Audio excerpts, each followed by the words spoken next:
मुंबई के समंदर पर राज करने वाला मुंबई का पहला डॉन। आज हम बात करने वाले हैं मुंबई अंडरवर्ल्ड के शहंशाह डॉन हाजी मस्तान हैदर मिर्जा की, जिस पर once upon a time Mumbai में सुल्तान मिर्जा का रोल बनाया गया है। मस्तान को मुंबई में स्मगलिंग का किंग माना जाता था। बॉलीवुड हो या फिर पुलिस, हर कोई मस्तान के नाम से घबराता था। यहाँ तक कि अंडरवर्ल्ड डॉन दाऊद इब्राहिम भी इसकी तरह मुंबई का डॉन बनने का सपना देख रहा था। तमिलनाडु के एक बेहद गरीब परिवार से ताल्लुक रखने वाला हाजी मस्तान 8 साल की उम्र में अपने पिता हैदर मिर्जा के साथ मुंबई आ गया। मुंबई आने के बाद पानी के जहाज पर जाने वाले यात्रियों के लिए बने मुसाफिर खाने के ठीक बगल में हाजी मस्तान के पिता ने साइकिल पंचर की दुकान खोल ली। हाजी मस्तान अपने पिता की दुकान पर बैठकर साइकिल के पंचर लगाता था। पिता की साइकिल की दुकान इतनी चलती नहीं थी, तो मस्तान ने डॉक पर यात्रियों के लिए पानी की जहाज पर कुली का काम करने लगा। यहाँ उसकी दोस्ती एक अरबी से होती है जो एक तस्कर था। उसने मस्तान को अपने धंधे में शामिल कर लिया।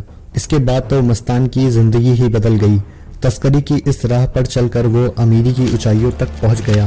कहा जाता है कि मस्तान डॉन जरूर था, लेकिन उसने कभी गोली नहीं चलाई और ना ही किसी की जान ली। मुंबई पर उसका एक छत्र राज चलता था।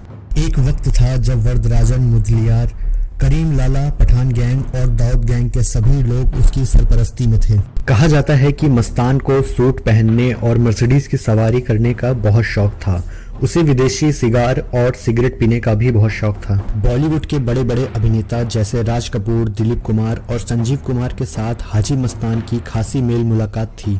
कहा तो ये भी जाता है कि फिल्म दीवार के रोल को सही से निभाने की चाहत में बॉलीवुड अभिनेता अमिताभ बच्चन भी हाजी मस्तान के घर जाते थे। मस्तान ने कई फिल्मों में पैसा भी लगाया, लेकिन सफलता नहीं मिली। 80 का दशक आते आते मस्तान ने अंडरवर्ल्ड से थोड़ा दूरी बना ली थी, लेकिन सुर्खियों में जरूर बने रहते थे। जब दाऊद गैंग और पठान गैंग के बीच गैंग वॉर शुरू हुई तो इन दोनों की सुलह भी हाजी मस्तान ने ही कराई थी।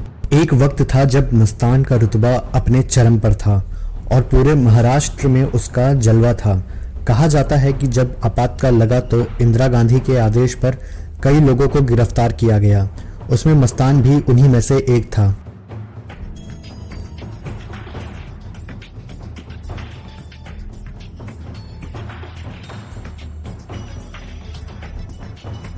जेल में मस्तान की मुलाकात जेपी से होती है।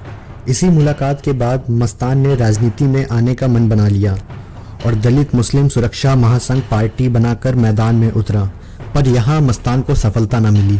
एक वक्त आया जब मस्तान तस्करी छोड़ रहा था और साथ ही माफियागिरी से भी पीछे हट रहा था। ये वो वक्त था जब दाऊद का सूरज चढ़ने लगा था और दाऊद इब्राहिम अंडरवर्ल्ड की दुनिया में एक उभरता हुआ नाम सामने आ रहा था। हालांकि 555 सिगरेट पीने वाले हाजी मस्तान पर किसी अदालत में कोई गुनाह साबित नहीं हुआ।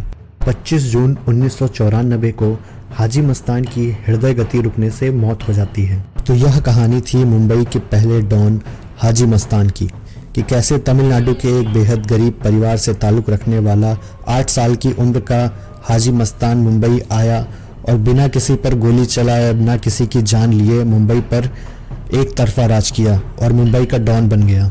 आज भी मुंबई में हाजी मस्तान की कहानी सुनने को मिल जाती है। तो दोस्तों, आज की वीडियो में बस इतना ही था। अगर वीडियो अच्छी लगी हो तो वीडियो को लाइक कीजिए, शेयर कीजिए और चैनल को सब्सक्राइब कीजिए।